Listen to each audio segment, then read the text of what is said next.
Jill is working overtime in this campaign because, as you've seen, we have a candidate who is capable of delivering the kind of message that the Green Party and the progressive movement need to have delivered in this election year. This is an opportunity in this election year where people have seen what happens where you have a President Obama who comes in with an incredible mandate and a Congress that is supposed to do his bidding and work with him.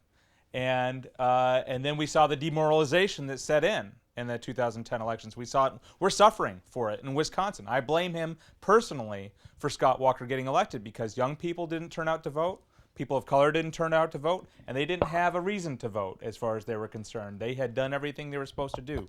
So now we have the 2012 election, and we've had this incredible uprising across the country. And what I've seen in the course of just the last 4 months on the campaign trail and working on this campaign is that Dr. Stein, as our candidate, has been very successful in going not only to occupies that have been inviting her to speak, but also to unions, to student organizations, and to providing them with access to the Green Party, right? To provide them with exposure to the Green Party, and they're walking right through. She's opened the door and they're walking right through. This campaign is growing by leaps and bounds.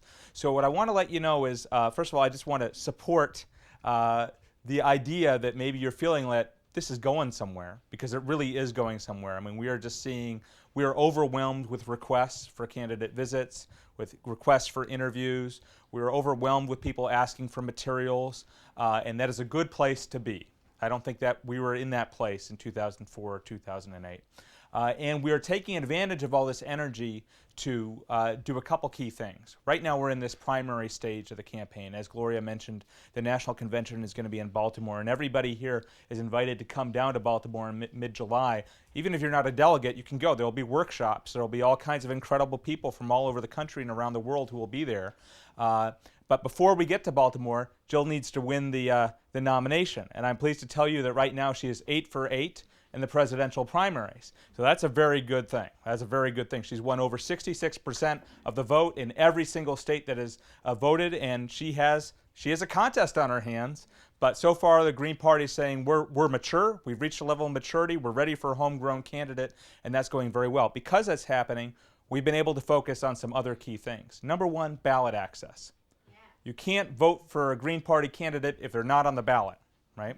And so we are working to have a minimum of 40 states and as many as 48 states have Jill Stein on the ballot as our nominee this coming year. We've already gotten the Green Party on the ballot in the state of Utah. That is something that was done by the Jill Stein for President campaign. Actually, my wife, Sarah, who's just sitting here, went out to Utah and was coordinating volunteers and staff who were out there, and we did that. We have staff on the ground in New Mexico right now coordinating volunteers to get us on the ballot in New Mexico. We are about to hire staff in the states of Indiana, Illinois, and Pennsylvania, and then 4 or 5 additional states in the coming months to coordinate volunteers to get us on the ballot. We have to do this, and I'm happy to say that it's proving successful so far. We haven't missed a single state in which we're making this effort. Number 2. Is that Green Party lines or just the president? In general, whenever we can, we're going for Green Party lines, right? And the reason for that is because we wanted to make it possible for other people to run for office.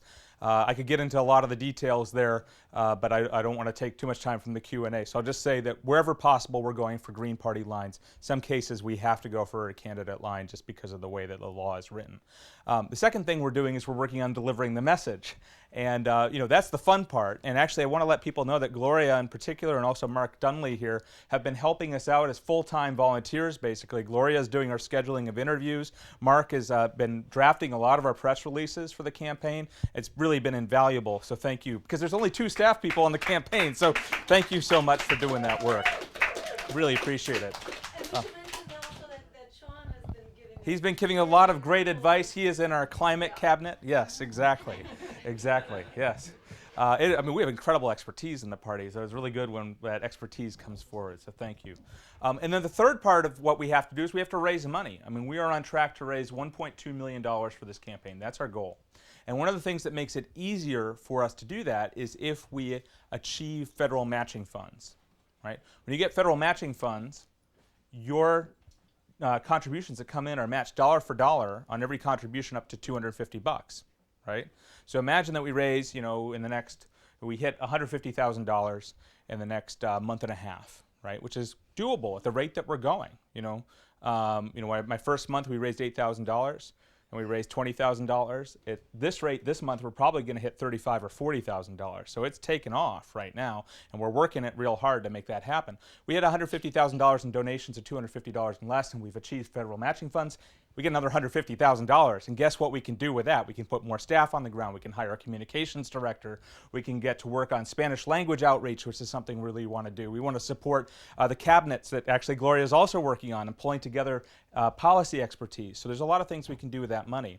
To get federal matching funds, we have to raise $5,000 in each of 20 states in increments of $250 or less.